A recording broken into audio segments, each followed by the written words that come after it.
It looks like our first woman judge was Esther Morse.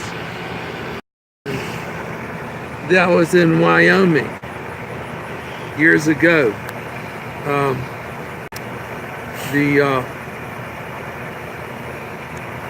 That's a picture of her, and somebody said naturally they didn't know what she was going to wear to court the first day, and because we never had a judge before, and she wore a calico worsted breakfast shawl, green ribbons in her hair, and a green necktie. At the time, they were acting like she was just a girl, didn't know what to do, and it would be real simple in her court. You could probably talk your way out of anything. But this was the first court set up like this with a woman judge in Wyoming. She was born on the East Coast in New York, Teoka, New York, in August 8th, 1814. And then she got married once and her husband died. Got married a second time. So she had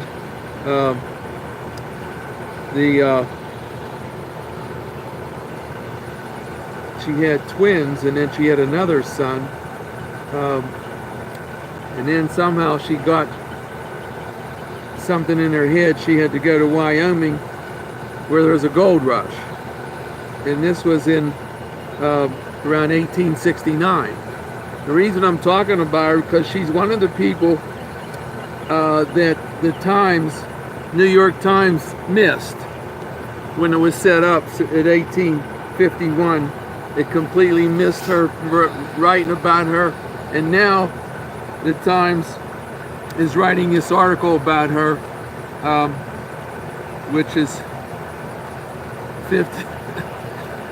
100 years too late. Wow. Giving her some notification for the good things that she did. And she lived until she was 87, and then she died.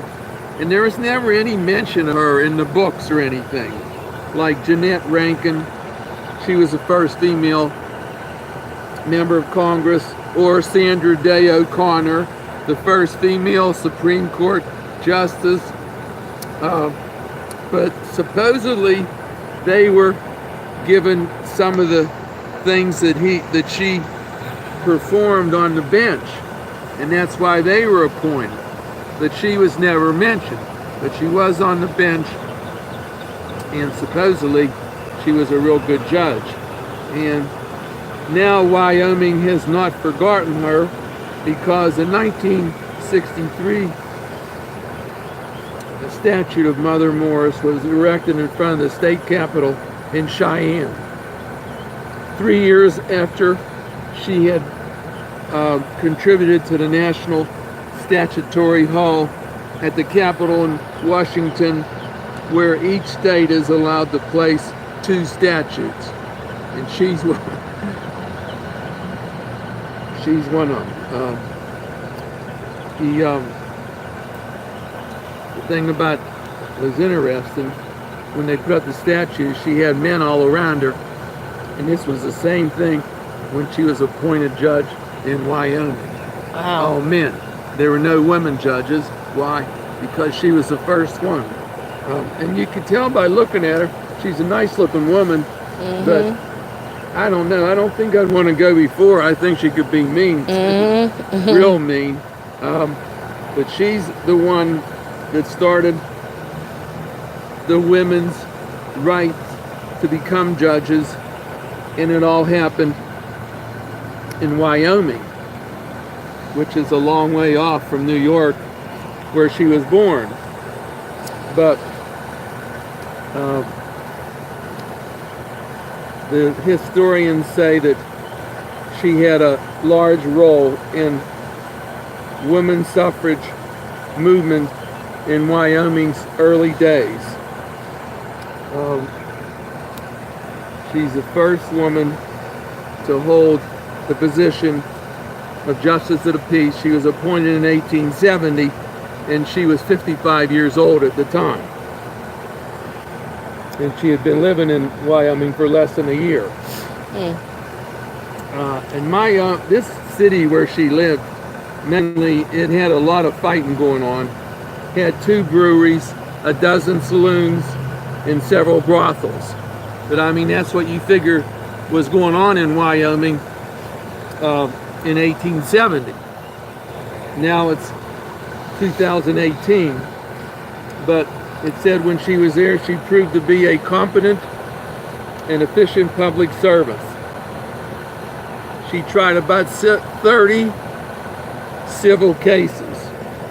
Wow. And only one of her cases was appealed to a higher court, and that case was affirmed. So she had to know what she was doing, and she really helped women's rights get started. And women, it was no big deal to have women appointed to be a judge, but she was the one behind the 2 judges that I mentioned to start with, Sandra Day O'Connor, who was the first woman on the Supreme Court, and Jeanette Rankin, the first female member of Congress. That's it for today. Thank you.